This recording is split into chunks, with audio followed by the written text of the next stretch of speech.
NET25 proudly represented the Philippines in an international delegation composed of over 20 countries that included Australia, Albania, Colombia, Mongolia, Bulgaria, Brazil, Nepal, Rwanda, South Africa, Cameroon, Germany, Lithuania, India, Azerbaijan, Russia, Argentina, Georgia, and Ghana. As part of the visit program for the international TV delegation, we joined a guided tour through the historic old city of Jerusalem. Along the way, we witnessed the aftermath of several major wildfires that have swept through the region in recent weeks.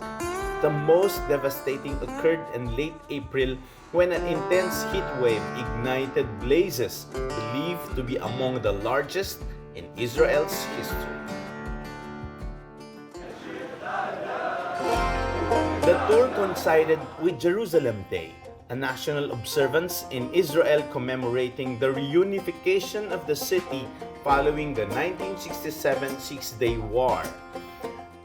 Today you're going to be having millions of people walking through this day gate because you are on a very special day here in Israel. It is Jerusalem Day because on this day in the Hebrew calendar 58 years ago, Israel had the Six-Day War and we reconquered the old city of Jerusalem, unifying both halves into Jerusalem as one city again.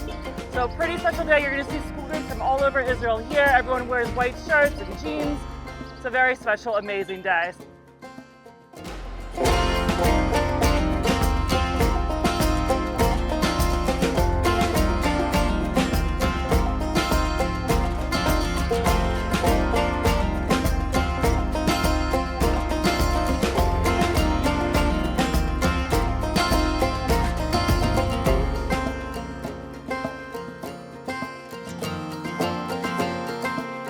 After navigating the winding alleys and countless stone steps of the old city, we arrived at what is perhaps its most iconic and photographed landmarks, the Western Wall, a site of deep historical and cultural importance that attracts millions of visitors each year from around the world. In a rare and unexpected moment, I had the opportunity to meet former Israeli Prime Minister Naftali Bennett. He served as Israel's 13th Prime Minister from 2021 to 2022. Our next stop was at a museum that evokes a profound range of emotions, from anger, grief, sorrow, and regret to moments of hope, reflection, and a call for peace and change. This is Yad Vashem, Israel's official memorial to the victims of the Holocaust. Yad Vashem was an experience of a lifetime, one that leaves an indelible mark. Every corner of the edifice seemed to echo the haunting stories of countless lives torn apart. I could almost feel the weight of human suffering, the anguish of individuals and families subjected to unimaginable horrors. And yet, amid the sorrow, I was struck by the architectural majesty of the place, stark, solemn, and powerful in its silence. It is a place that does not just inform, it transforms. I wiped a tear, and for sure, the memory will remain etched in my mind forever.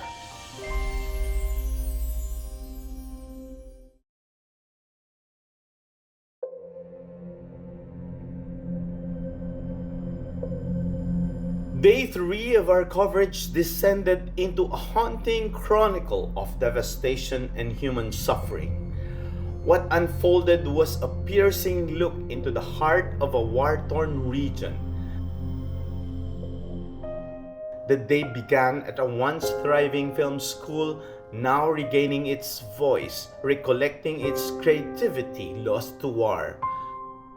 We were hit very hard. I mean, the college, close to 50 casualties, and people abducted. We still have one husband of our colleague that is still in Gaza, but we are crazy, so we never stop teaching.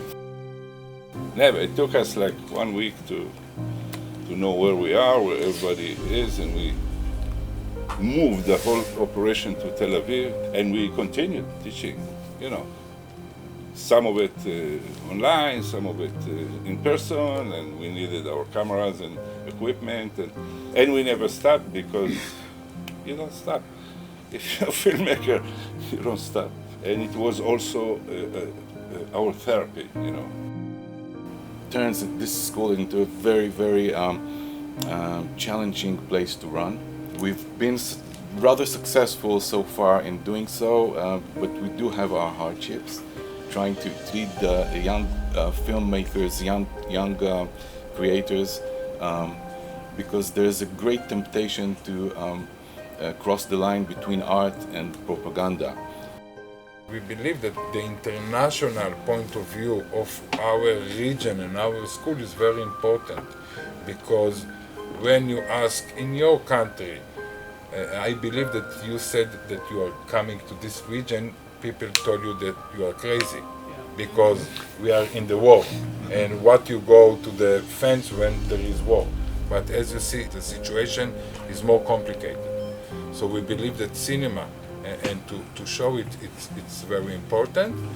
And I can tell you that even though everything is crazy for me, for my students that they are now shooting, and the production that I'm dealing, making movies is the best way to understand what's going on.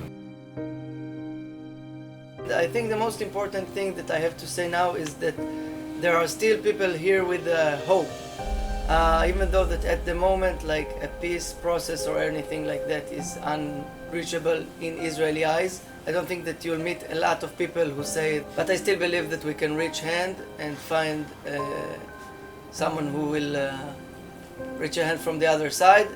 But it takes time and it takes hope, and I still have it, but it will take time.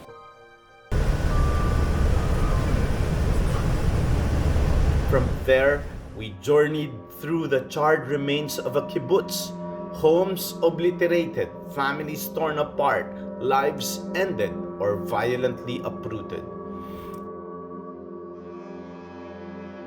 We stood at the epicenter of it all, the massacre site of October 7, a ground zero of horror that ignited the flames of this continuing conflict. It was a day that did not just inform, it seared itself into memory.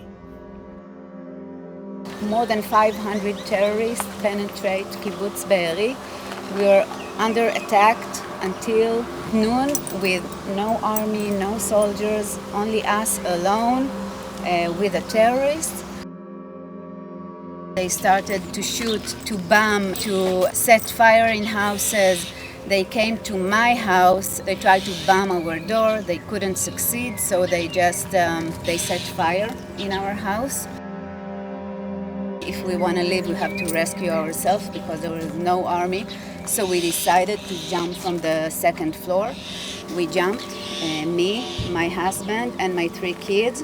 When we jumped, my son, he didn't stood up, and he just took his leg up, and I saw that it was like disconnected, and I understand that he broke his foot. And we were very lucky because the neighbors saw us and came to help us rescue ourselves to their house. At that day, the terrorists tried to murder us 4 times, and we survived. In kibbutz Be'eri, until the 7th of October, lived 1,200 people. Most of them were members of the kibbutz. You have to be member. And since that day in captivity as well, we lost 102 of our friends, murdered by the terrorists.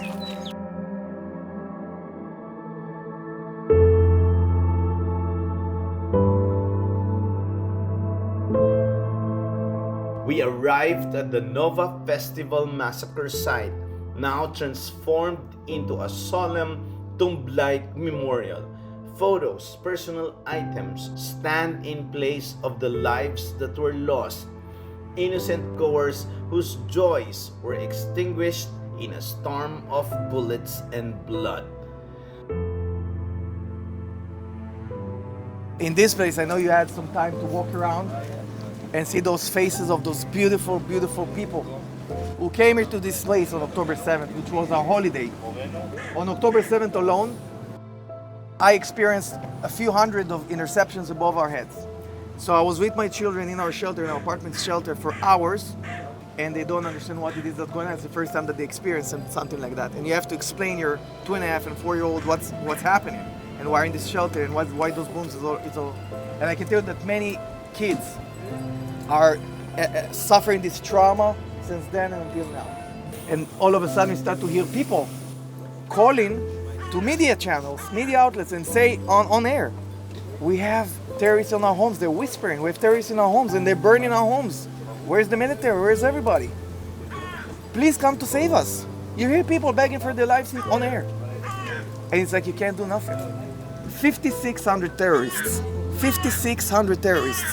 crossed the fence, raided, looted the kibbutzes, and they were able to go back. But the horror hasn't ended. As we stood there, just 3 to 4 kilometers from Gaza, the air trembled with the sound of distant artillery, a reminder that the war still rages just beyond the horizon. The danger wasn't history, it was still unfolding, live and far too close. That was such a terrible feeling, in the sense that you almost feel, it's hard to say useless, but you feel useless. It's like, okay, what am I going to do if they would come here?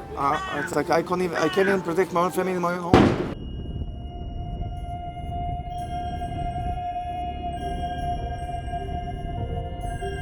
What followed next was like stepping into the aftermath of an apocalyptic film. Here, rows upon rows of scorched cars, motorcycles, and even a burnt-out ambulance are stacked like a wall of wreckage, twisted metal frozen in time. This haunting display honors the victims of the largest terrorist attack in Israel's history.